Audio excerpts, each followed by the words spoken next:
Good afternoon, everybody. It is a Tuesday, 2020. We've had a lot of interesting things go on in the last 3-4 weeks. And for some of us, it's been a long time. Anyway, the topic for today is going to be, can you trust people have your best interests in mind? The story of why I love my business. So can you trust the people that you're currently involved with in your life to have your best interests? People have the guise of being a close friend or family, and they may own a business themselves or offer a service or a product, and you think that they're always going to have your best interest, at heart. And they don't necessarily always have your best interests at heart.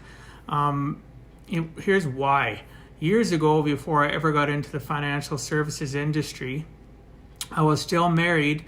A friend of mine who was in the insurance industry, not necessarily the finance side, but the insurance industry, reached out to me, and I got some permanent life insurance products from him, specifically Universal Life in Canada, in the US as well. They offer the product. And I did 4 child ULs, because at that time I had 4 children. And what happened was my marriage eventually fell apart. We got separated, and I could not afford to pay these policy premiums anymore because, again, part of it's for the insurance, but also part of it is a cash savings portion of the product, which I had gotten based on the fact of wanting to help my children out long term and ensure that they had coverage, but as well a potential for a cash savings. So my marriage gone away, right? Separated, couldn't afford to pay it, reached out to my so-called friend, my person that I thought I could trust. We were friends before I ever decided to get products and services from him in regards to insurance. And he convinced me for 3 months to still pay into the product. And his reasoning behind it was, if you get rid of it too soon, I'll have what's called a chargeback and I'll have to pay money. And at that time, I didn't understand what a chargeback meant. But today I will explain it, right? A chargeback is basically an insurance person gets paid a commission on you buying life insurance. And if you don't keep that life insurance in Canada, for most companies, if you don't keep it for 2 years, that agent gets a chargeback, a prorated chargeback based on what they were paid for the policy, what kind of, how much insurance, what you put into it. They get a chargeback on it. And I didn't understand, and I thought he was my friend. So I said, okay, sure, I'll struggle for the next 3 months so that you don't get a chargeback. So that being said, 3 months passed. I got a charge, I continued to pay into the policy. The client, me, did not know any better, trying to help my friend out because he had a wife and young kids. And, 3 months passed. I canceled the policies. The 2 policies I had one for, at that time, on my wife and myself.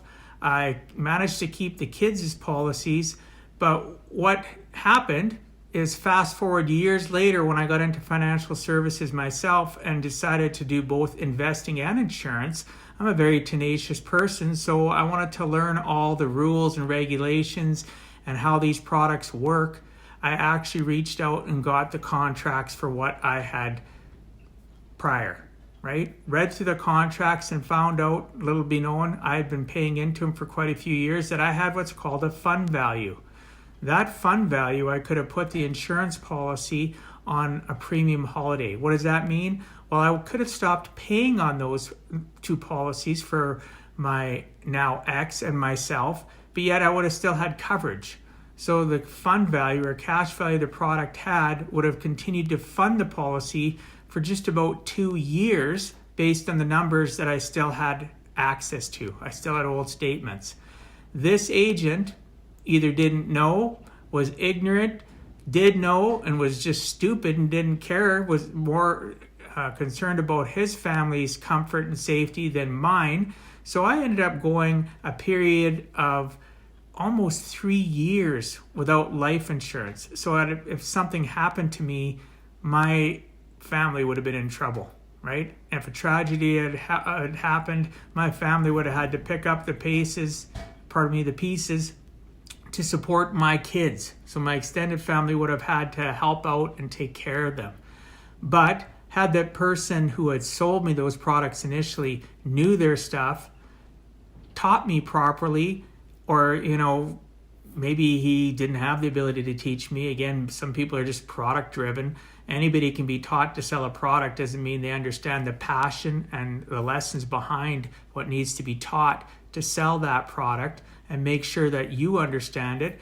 So I ended up canceling that policy, those 2 policies, went without coverage for quite a few years. Had something happen to me, my kids would have had no financial support, and my loved ones, my parents, my sisters, and brother-in-laws would have had to pick up the pace.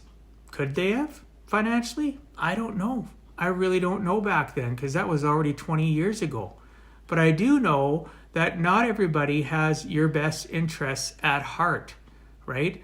And when I found that out and realized, at first I was extremely angry, realizing that I had 3 years of coverage, no coverage, but I could have had coverage had I known about the fact of the cash value. I could have done what was called a premium holiday or a premium vacation and had that product covered, and had coverage for my kids until I got to a point where I was financially stable and able to start paying again. So the moral of this story, why do I love my business? Because when I learned that, I ensure that when I educate and teach my clients, whether they're a family member or a friend, or they become a new friend through my business, I ensure they have the education to understand that depending on the permanent life policy you have, this is your options if something should happen and you become financially unstable like I had been, right? So that being said, I was angry. Then I calmed down and realized that part of the mission of what I wanted to achieve and accomplish in the financial planning and financial services industry was to ensure I always gave the facts 100%, whether it was investments, whether it was insurance, to those that I was educating. So they always knew the facts, so that when they'd reach out to me if something that was going on, they knew what they could do. Have I in 17 years had clients approach me that have had financial strife or trauma that's happened in their life? Absolutely. Have I taught them? Did they know that they could go into a financial, a premium vacation or a premium holiday? Absolutely they did. And I've done it for quite a few people, including myself. In 2003, when I finally was able to, or 2002, when I was finally able to get insurance on myself again, the person that was training me at the time sold me a product that was permanent, and we put money into it. And at that time, I was able to put a little bit in and have a savings portion. And then when things went awry in my life, in 2008, when I got my children and I got custody of them, I couldn't afford to continue to pay into the policy, and it went on premium holiday, premium vacation for myself for quite a few years until I was able to get back on my feet. Why was I able to? Because I knew of the product. I had good intentions for myself, but the person that originally introduced me to that product way back in the day when I was still married did not have my best interests at heart, took advantage of me, and took advantage of the fact that money was more important for them than it was for me to be protected and to, take care of my family. So the moral of all of this is not everybody has your best interests at heart, and that's okay, but be aware of it. When you purchase or buy anything, I don't care what it is, whether it's an actual product or a service, ensure you know your information, ensure you have your facts straight so that you don't get taken advantage of, so that you don't have a circumstance like mine's very specific when it comes to life insurance, where my family would have been, screwed had something happen and I had had a tragedy happen and passed away. So I hope this helps. If you get any value from this message, I appreciate a comment, DM, a like, a share, and I look forward to talking to you more tomorrow. Hey, Lori. Hey, Gina. Hey, Rex. Hey, Adriana. Hey, JP. Hey, Eric. Appreciate you guys all watching. I will talk to you guys tomorrow. God bless. Peace.